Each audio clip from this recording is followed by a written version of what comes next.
Rosario Dios nos mostró, quiero que habléis del buen Salvador, hábladme más de Cristo. ¿Cómo saber de la verdadera doctrina de Dios? El Señor Jesucristo dice en su palabra: mi doctrina no es mía, sino de aquel que me envió. El que quiera hacer la voluntad de Dios, conocerá si la doctrina es de Dios o si yo hablo por mi propia cuenta. Libro de Juan, capítulo 7, versos 16 y 17. Existen en el mundo de hoy centenares de cuerpos religiosos o iglesias reclamando ser la iglesia de Cristo o una parte de ella.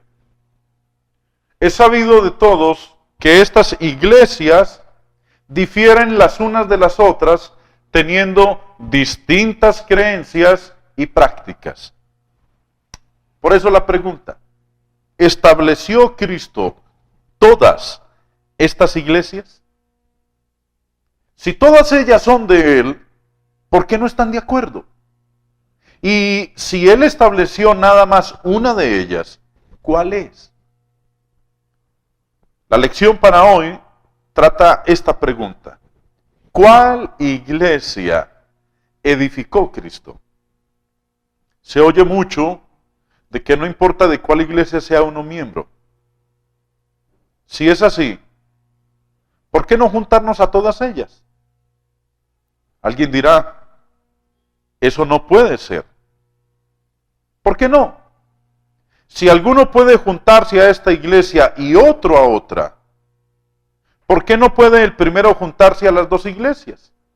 Y si puede juntarse a las dos, con razón puede juntarse a todas las iglesias. ¿Y qué confusión sería esto? El Señor Jesucristo oró a su Padre Celestial por la unidad de los que creemos en Él. Pero la lógica de los hombres permite que estemos bien divididos y miembros de muchas iglesias.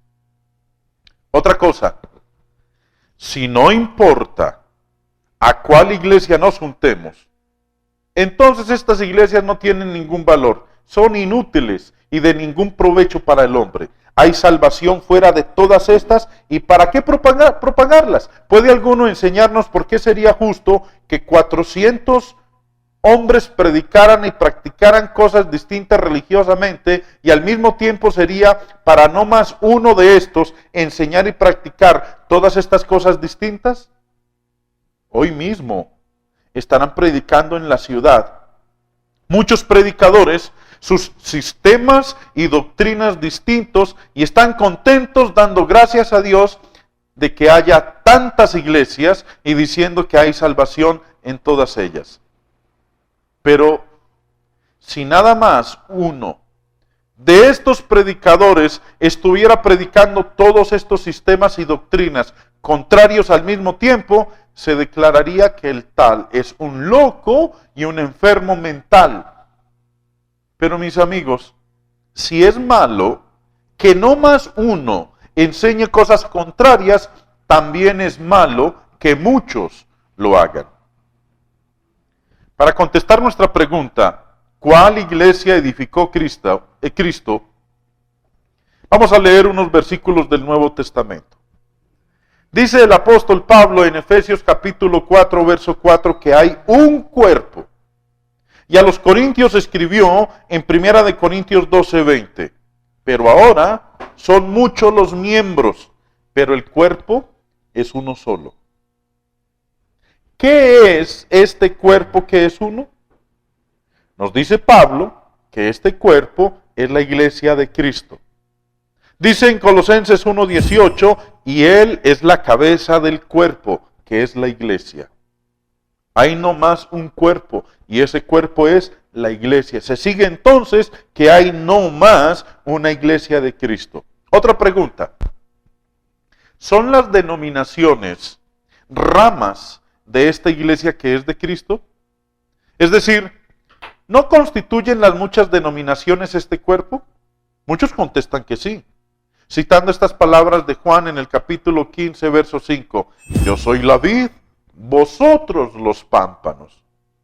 Con esto, Ellos quieren que entendamos que Cristo es la cabeza de alguna iglesia mística o invisible y que está compuesta de las muchas denominaciones que son las ramas o los pámpanos. Tal interpretación ignora por completo el simple hecho de que Cristo en este pasaje se está refiriendo a sus discípulos y no a denominaciones.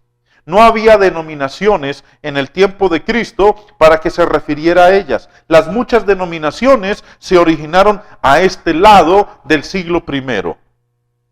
Si Cristo es la vid y las denominaciones los pámpanos, entonces Cristo es el autor de la confusión, de la división y de las contiendas, porque así son las denominaciones. ¿Quién ha visto jamás a una vid con uvas en una parte, manzanas en otra, naranjas aún en otra? Sin embargo, muchos quieren que creamos que las denominaciones, con sus muchas diferencias vitales, proceden de Cristo, la vid. ¿Cuál es la iglesia que Cristo fundó y quiénes la constituyen? En Hechos 20:28 es llamada la iglesia del Señor. Dijo Cristo en Mateo 16:18 que edificaría su iglesia. Pablo se refiere a las congregaciones de cristianos en las muchas partes del mundo como las iglesias de Cristo en Romanos 16:16. Y según 1 Corintios 1:1, Pablo dirigió esta carta a la iglesia de Dios. Puesto que la palabra iglesia significa los llamados, la iglesia de Cristo significa los salvos de Cristo. Los que han sido llamados a otra doctrina, práctica y creencia son miembros de otra iglesia. La iglesia de Cristo se compone de los que obedecen el llamamiento de Cristo por su evangelio, que también es uno. Los que obedecen a otro evangelio o fe llegan a ser miembros de otra iglesia, aunque no lo admitan. En tiempos apostólicos, los miembros de la iglesia que Cristo fundó se llamaban nada más cristianos, Hechos 11:26. Desconocían otros nombres propios. Hoy en día es muy diferente. Los que pretenden constituir la iglesia de Cristo universal llevan distintos nombres propios y unos rehúsan llevar el nombre de los otros. El bautista no quiere llevar el del presbiteriano. Y el luterano rehúsa llamarse pentecostal y la lista continúa. La razón por que rehúsan hacerlo es obvia. El denominacionalismo no es conforme a la palabra de Dios. ¿Cuáles son las características de la iglesia de Cristo? La iglesia que Cristo fundó acepta solamente la palabra de Dios escrita, los 27 libros del Nuevo Testamento como regla y norma de fe y de práctica. Por eso rechaza todo credo, disciplina o manual escrito por la autoridad humana. En la iglesia de Cristo no hay ningún cuerpo legislativo que formule credos y manuales. Nadie es señor de la fe de otros. Jesucristo es el único Señor y de Él solo tomamos sus órdenes los que componemos la iglesia de Cristo. Por eso, no hay clérigos en la iglesia descrita en las páginas del Nuevo Testamento. Otra característica de la iglesia que Cristo fundó es que predica solamente el evangelio sin añadirle o quitarle. Las iglesias protestantes reclaman predicar el evangelio, pero el llamado evangelio de ellas es un evangelio pervertido. En tiempos apostólicos iban los cristianos primitivos predicando el evangelio y los que oían, creían, se arrepentían de sus pecados y eran bautizados recibiendo el perdón de sus pecados. Y hoy en día es muy diferente. La mayoría de las iglesias llamadas evangélicas predican una salvación por la fe sola, afirmando que no hay nada que hacer para ser salvo, sino meramente creer. Y esto es una perversión del evangelio. Dice Santiago en el capítulo 2, verso 24, vosotros veis pues que el hombre es justificado por las obras y no solamente por la fe. La fe salvadora es una fe que obra, una fe que hace, una fe que obedece. La fe sola no salva. La iglesia primitiva se distinguía en que se apegaba solamente a las Sagradas Escrituras, creyendo que son suficientes para instruir en toda buena obra. La iglesia de Cristo hasta la fecha sigue con esa confianza. Dice Pablo en 2 de Timoteo capítulo 3, versos 16 y 17, toda la Escritura es inspirada por Dios y útil para enseñar, para redarguir, para corregir, para instruir en justicia, a fin de que el hombre de Dios sea perfecto, enteramente preparado para toda buena obra. Por eso la iglesia de Cristo no anda en muchas prácticas populares del denominacionalismo.